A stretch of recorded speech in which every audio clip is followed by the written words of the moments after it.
अंजलि की उम्र लगभग 30 साल हो चुकी थी।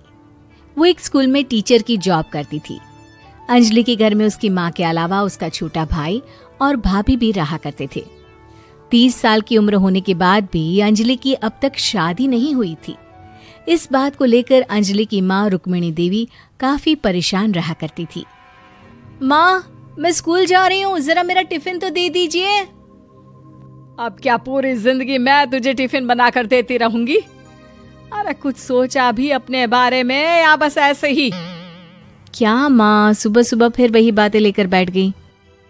माँ गलत क्या कह रही है अंजलि दीदी? इतनी उम्र हो चुकी है आपकी, माँ कब तक आपकी सेवा करती रहेंगी? भाभी, मैंने माँ को कब कहा कि मेरी सेवा करो? वैसे भी अपना टिफिन मैं खुद तैयार कर लेती हूँ, बस टेबल से उठाकर देने को ही तो कहा था। वैसे अंजलि दीदी, देखा जाए तो टिफिन उठाकर देने की उम्र तो आपकी है। आपका अपना घर परिवार बच्चे होते तो ये जिम्मेदारी आज आप पूरी कर रही होती। एक बात मेरी समझ में नहीं आती, अगर मेरी शादी नहीं हुई तो इसमें मेरी क्या गलती है और तुम सब लोग मेरे पीछे क्यों पड़े रहते हो? अरे कुछ कहना क्या पीछे पड़े रहना होता है?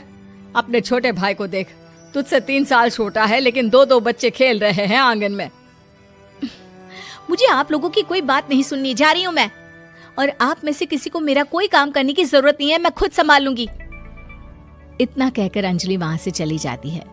शाम को जब अंजलि अपने स्कूल से लौटकर घर वापस आती है तो उसने देखा कि पड़ोस वाली निर्मला चाची वहां पर बैठी हुई थी। क्या बात है अंजलि बिटिया, नौकरी करके वापस आ गई?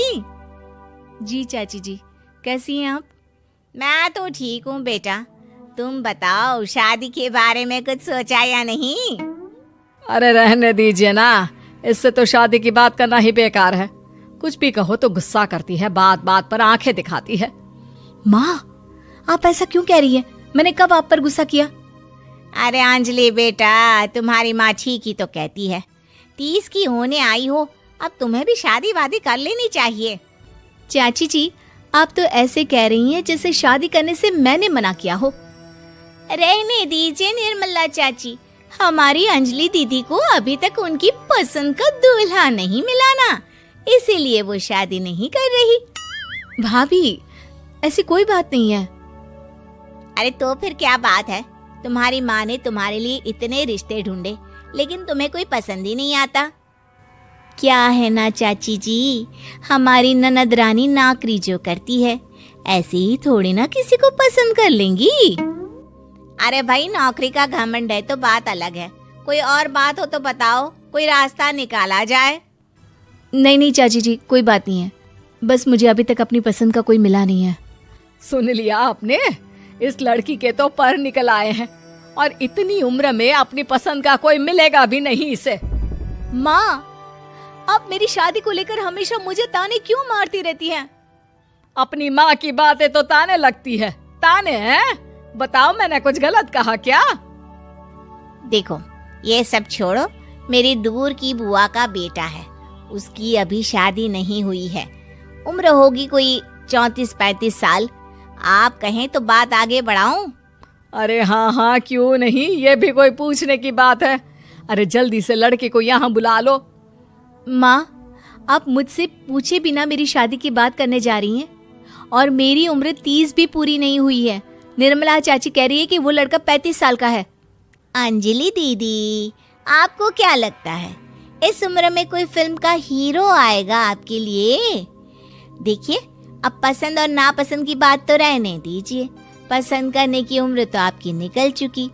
अब तो जो भी मिले उसी से शादी कर लीजिए, इसी में भलाई है। तेरी भाभी बिल्कुल ठीक कह रही है।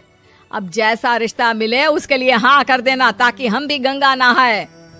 ठीक है, चलिए मैं उस लड़के को कहती हूँ, वो कल ही अंजलि को देखने आ जाएगा।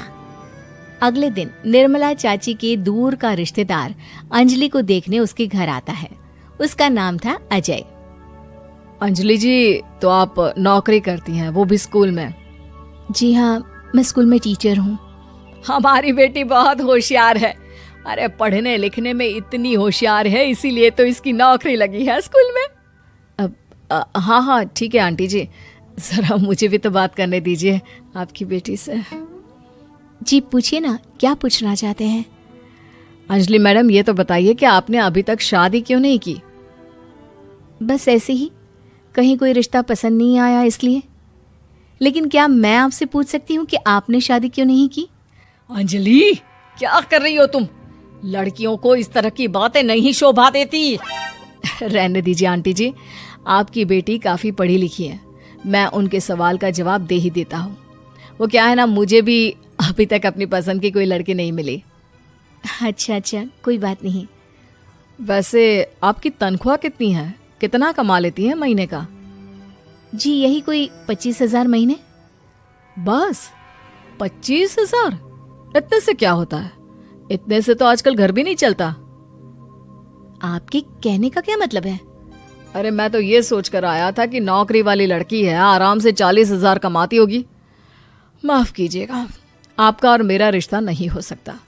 जी कोई बात नहीं, मुझे भी आपके साथ शादी करने में कोई इंटरेस्ट नहीं है।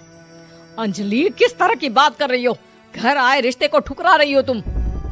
दीदी, अब इस उम्र में आपको इतनी अकड़ नहीं दिखानी चाहिए। अच्छा खासा रिश्ता हाथ से निकल गया, कहीं ऐसा ना हो कि जिंदगी भर कुंवारी ही रह जाओ आप। कुछ दिन और ऐसे ही निकल जाते हैं और अंजलि की शादी कभी नहीं होती।